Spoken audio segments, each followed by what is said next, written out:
खोजो और जाने की रणनीति। तो इसको हमने दो पार्ट्स में डिवाइड किया। पहले संसाधन की बात करते हैं। संसाधन शिक्षकों को विभाग द्वारा कुछ उपलब्ध कराए गए हैं, कुछ शिक्षकों द्वारा स्वयं निर्मित है और कुछ बच्चों के लिए उपलब्ध कराए गए हैं। जो हमें विभाग द्वारा उपलब्ध है वो है शिक्षक संदर्शिका, जिसमें शिक्षण योजनाएं दी गई है जिनके अनुसार हमें पढ़ाना है अपने तीनों कालांशों में। वो हिंदी की भी है और गणित की भी है। इसके बाद पाठ्य पुस्तक, जिनका विस्तार संदर्शिका के अंदर ही कर दिया गया है, लेकिन हमको पढ़ाना उनके साथ मिलाकर है, जहाँ पर पेज नंबर्स मेंशन है उसके हिसाब से।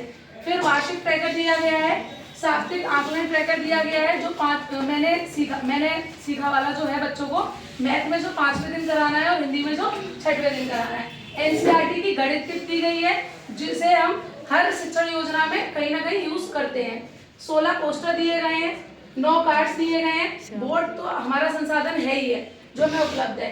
दीक्षा ऐप है, निपुण लक्ष्य ऐप है, जो हमको स्वयं निर्मित करने हैं। एक तो टीएलएम जो शिक्षण योजना के अनुसार होगा, जिन दिन जैसी शिक्षण योजना आपको पहले से पता होता है, कल हमें मापन पढ़ाना है या हमें संक्रियाएं पढ़ानी है, उसके हिसाब से हम बनाते हैं। समेकन शिक्षण योजना जो हमारी 4th डे भी और 5th डे और लास्ट में पुनरावृत्ति टाइम पे भी यूज आती है। रेमेडियल शिक्षण योजना, खोजने और जाने की कार्य योजना भी हमें खुद ही बनानी है। और परिवेशीय संसाधन जो हमारे पास उपलब्ध है, जैसे आपने कॉन्सेप्ट भी सुना होगा बाला करके, building as teaching learning aid जो होता है, हम हर चीज को यूज कर सकते हैं जो हमारे आसपास है। बच्चों को कार्य पुस्तिका प्रपत्र जो उनके हैं जिसमें वो अपना काम करते हैं, पाठ्य पुस्तक भी बच्चों को दी गई है और कार्य पुस्तिका ट्रैकर, जितना काम वो कर लेते हैं आगे उस पर टिक लगा देते हैं। इसके बाद 4 डे जो हमारा दूसरा टॉपिक है, खोजो और जाने की रणनीतियां। तो इसमें 4थे दिवस, अब मान लीजिए मैं आपको एक एग्जाम्पल देकर समझाऊंगी।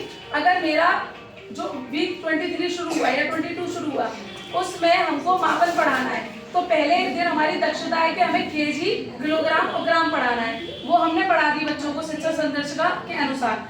दूसरे दिन हमें उसी में पढ़ाना है मीटर और किलोमीटर, वो भी हमने पढ़ा दिया। तीसरे दिन हमको लीटर, ये तीनों मापन के ही प्रकार है। अब चौथे दिन क्या हुआ कि हमको एक खोजे और जाने के लिए टाइम दिया है, मतलब एक रणनीति बनाने के लिए दी गई है कि 3 दिन जो पढ़ाया गया बच्चे उसे अपनी प्रैक्टिकल लाइफ में कैसे यूज करेंगे। तो इसके लिए हमको एक कार्य योजना तैयार करके अपने घर से पहले से लेके आनी है, और उसको हम कैसे भी कर सकते हैं। हम बच्चों के लिए प्रिंट करके पेपर निकलवा सकते हैं, या हम उन्हें बोर्ड पर उनकी कॉपी में एक प्रोजेक्ट टाइप दे सकते हैं। जैसे एक सूची दी कि आपके घर में आपकी मम्मी या पापा या किसी बड़े की हेल्प से ये जानने की कोशिश कीजिए कि बाजार से जो चीजें आती हैं वो केजी में कौन कौन सी चीजें आती हैं, मीटर में कौन सी आती हैं, और आप किलोमीटर का उपयोग जैसे कितनी दूरी के लिए करते हैं, मीटर किलोमीटर का किस चीज के लिए उपयोग करते हैं। ऐसी तीनों चीजें हम लिख देंगे, केजी और लीटर और मीटर या किलोमीटर, उसकी वो सूची बनाकर लाएंगे। अब 5th डे क्या हुआ, 5th डे हमें करना है फॉलो अप। अब जब वो बच्चे बना के लेके आए तो उसमें से कुछ बच्चे तो ऐसे होंगे जिन्हें केजी उसके आगे समझ में ही नहीं आ रहा होगा, या वो केजी वाली चीजें भी लीटर में लिख लाए होंगे या मीटर में, क्योंकि क्या होता है ना, घर में दूध भी 1 किलो है ना, पानी भी बोतल भी 1 किलो आ रही है, तेल भी 1 किलो आ रहा है, तो उनको ये चीज समझ में नहीं आती, सब केजी है, ठीक है। और कपड़ा भी कभी कभी मैडम मीटर कौन सा मीटर है ये इस तरह से उनको नहीं समझ में आया, तो आपने फॉलो अप के थ्रू ये किया कि उनकी जो समझ थी वो कॉपियों में तो क्लियर थी कि जब कपड़े की बात आए तो मीटर लिखना है, लेकिन रियल में वो नहीं समझ पा रहे, तो उनको एक बार फिर से जो समेकन योजना बनाई थी उसके थ्रू उनका कॉन्सेप्ट क्लियर करके उनके प्रोजेक्ट पे दोबारा से आपने फॉलो अप कर दिया।